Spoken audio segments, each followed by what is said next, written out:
Really fascinating, isn't it? The sheer absurdity of the human experience.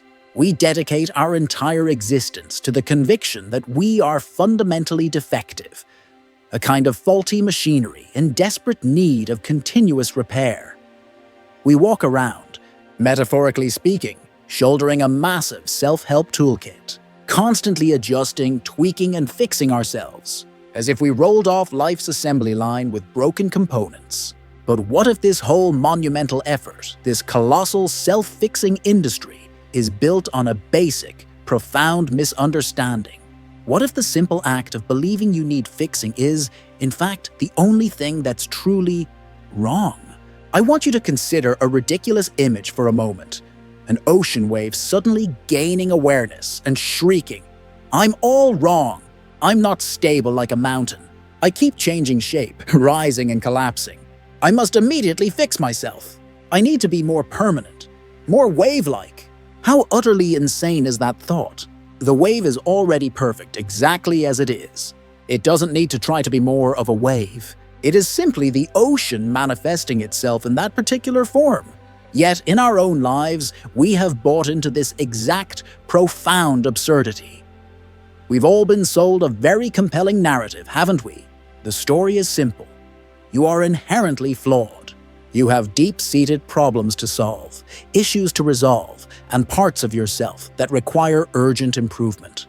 The implicit promise is that if you just strive hard enough, if you find the perfect system, the right guru, the ultimate life hack, you can finally fix yourself and evolve into the mythical person you're supposed to be. This belief is so pervasive, so deeply embedded in our culture, that we accept it without ever examining the source. We simply agree that we are perpetually works in progress, rough drafts awaiting the final, flawless edit. But what if this pervasive story is not just incorrect, but completely backwards? Let me offer you a truth that might sound like heresy to the entire self-improvement movement. You were never broken. You were never incomplete. You were never a puzzle to be solved. The idea that you are a problem is the only problem that requires your attention. Think about how you perceive nature. When you look at an old oak tree, do you criticize it? Do you muse, "That poor tree, it really needs to work on its branching strategy.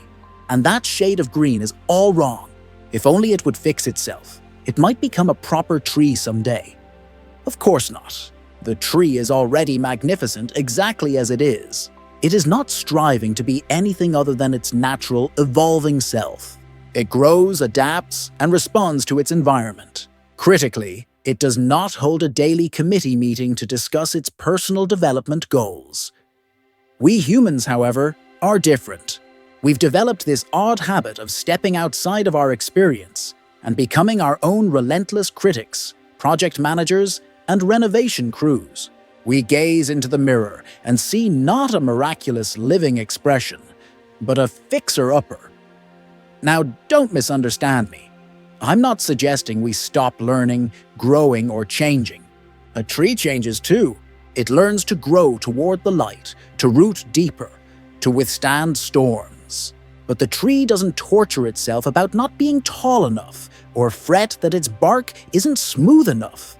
It simply trusts its own nature. We, on the other hand, have been taught to mistrust our own. We're conditioned to believe our natural impulses are suspect and that our spontaneous reactions are probably wrong. The result is the creation of an internal supervisor, a relentless micromanager that observes everything we do, constantly evaluating. Am I productive enough? Am I handling this correctly? Shouldn't I be further along by now? It is utterly exhausting, isn't it? But here is the core truth of this inner critic.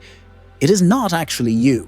It's an internalized collection of voices from the past, judgments and standards you absorbed from parents, teachers, society, and culture.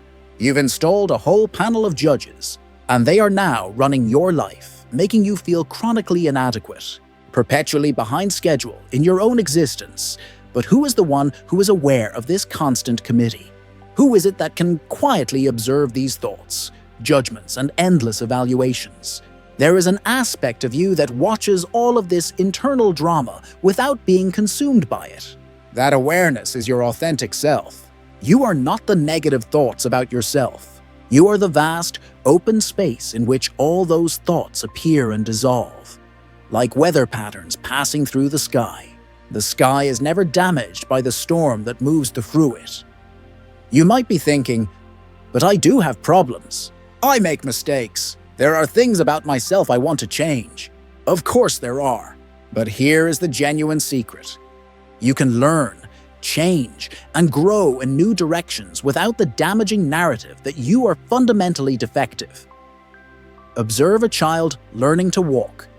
They constantly fall. Do they immediately form a narrative about being defective walkers? Do they develop a complex about their locomotion inadequacies? No. They simply stand up and try again. Not because they think they're broken, but because the act of walking is pure, unadulterated curiosity and fun.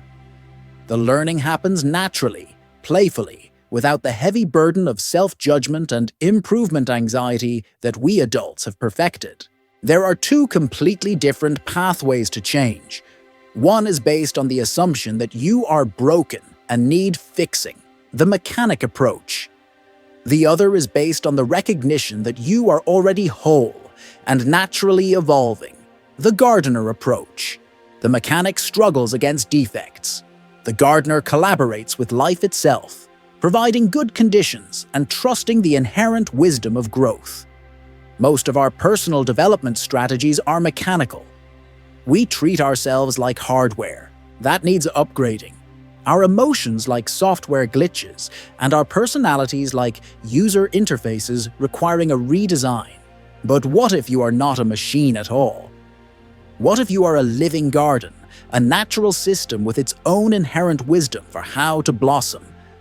When you begin to trust this natural intelligence, something powerful happens. You stop fighting with yourself and start flowing with yourself. Instead of forcing yourself into a pre-approved mold, you allow your unique, authentic shape to emerge. This doesn't mean becoming passive, it means you learn the way a river learns the landscape. By moving with it rather than against it. I know what the resistance sounds like. Doesn't this lead to mediocrity or complacency? If I don't constantly push myself, won't I stagnate? Actually, the precise opposite is true. When you cease wasting vast amounts of energy fighting yourself, when you abandon the constant self-criticism and improvement anxiety, you instantly free up enormous energy for actual living. Think about the sheer mental and emotional effort you spend daily evaluating yourself, worrying about your performance, comparing yourself to others, setting goals, and then beating yourself up for not meeting them fast enough.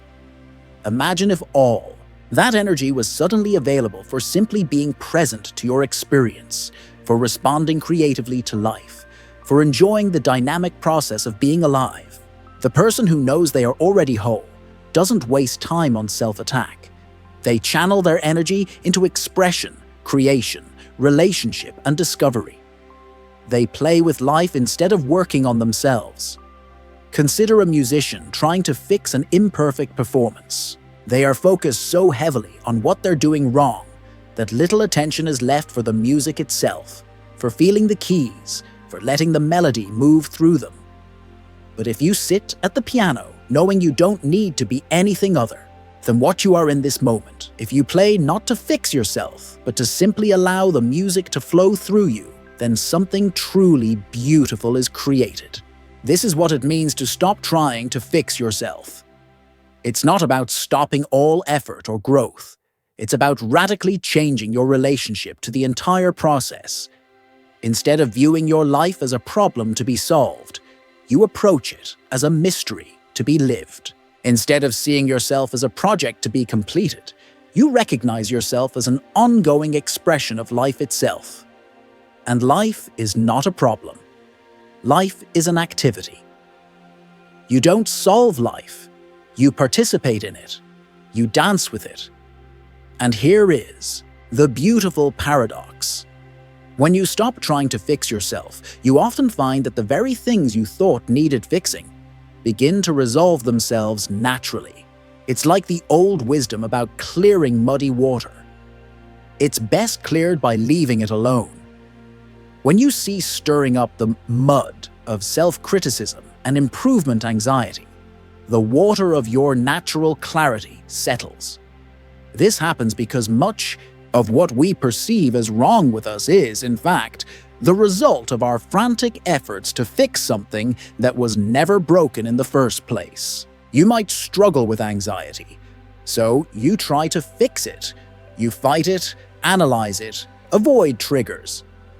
But all this effort often creates more anxiety, anxiety about having anxiety, and anxiety about not fixing your anxiety fast enough.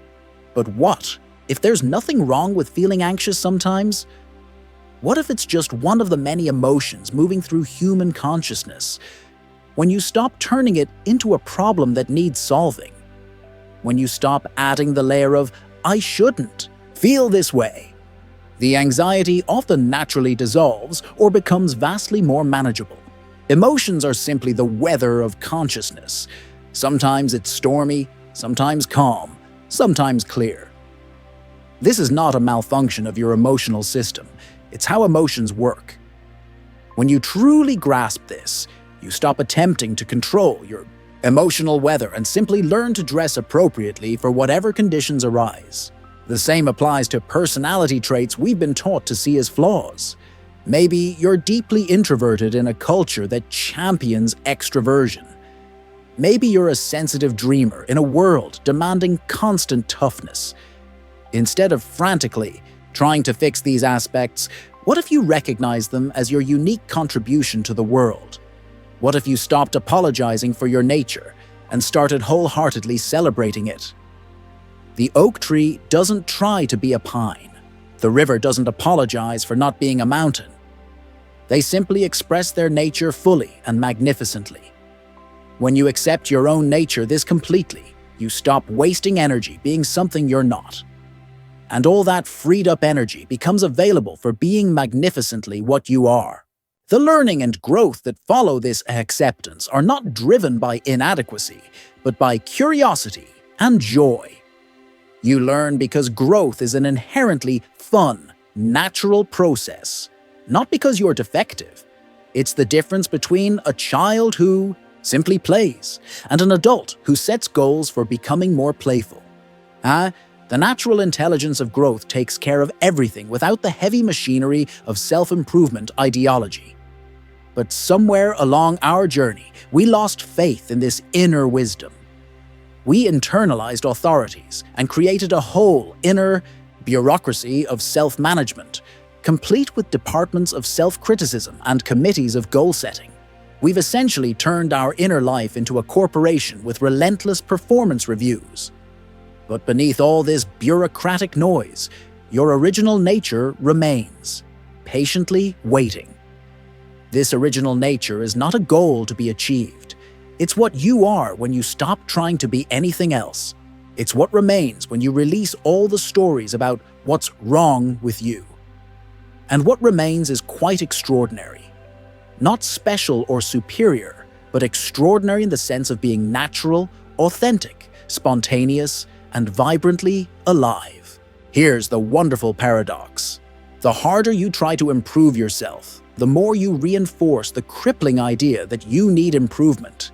But the moment you authentically recognize you were never broken, true improvement happens effortlessly, without strain or struggle. Which do you think will truly flourish? The plant that grows naturally toward the light, or the one someone keeps pushing and pulling in different directions? When you trust your own nature, when you stop fighting, when you recognize you are already a perfect, complete expression of life, then growth unfolds the way flowers bloom, beautifully and in their own precise timing. This is not a philosophy of complacency. This is a philosophy of trust. Trust in the incredible intelligence that beats your heart, grows your hair, and heals your cuts. The same intelligence that creates galaxies. Do you truly believe that intelligence needs your anxious supervision to operate properly? So, here is my simple invitation to you. Try an experiment. What if, for just one entire day, you absolutely stopped trying to fix yourself? What if you approached that day not as a problem to be solved, but as a gift to be received? What if you met your emotions without trying to change them? What if you noticed your thoughts without judging them? What if you treated yourself the way you would treat your most beloved friend, with patience, acceptance, kindness, and gentle humor? You might be utterly surprised by what you discover. You might find that without the constant, draining pressure of self-improvement, you naturally begin to relax. And in that profound relaxation, your authentic self begins to shine through. You might discover that you are actually quite magnificent exactly as you are. Not perfect in the sense of having no room for growth, but perfect in the sense of being a complete expression of life in this very moment. And from that deep recognition, any changes that want to happen will happen easily, naturally, without force or struggle, like a river that carves canyons, not through effort, but through persistent, gentle flow. This is the profound secret the self-improvement industry wants you to miss. You were never broken. You don't need to be fixed. You are already whole, already complete, already enough. The only thing that needs fixing is the belief that you need fixing. And the beautiful, final irony is that you can't fix that belief through more fixing. You can only see through it, the way you see through a magic trick once you understand how it operates. The trick is the illusion that you are separate from life, but you are not. You are life expressing itself in human form, and life is not a problem, it is a celebration. So, stop trying to fix yourself. There is nothing wrong with you that isn't wrong with everyone else, and there's nothing wrong with anyone else. We are all just waves on the same ocean, each one unique, each one perfect, each one an irreplaceable part of the whole, magnificent dance. When you finally, truly realize this, not just as an idea, but as a lived, visceral experience, then you can finally relax into being who you are. And who you are is already so much more beautiful than who you think you should be. You don't need to become more like life. You are life playing at being you. And that play, that dance, that game, that's not a problem to be fixed. That's the entire glorious point.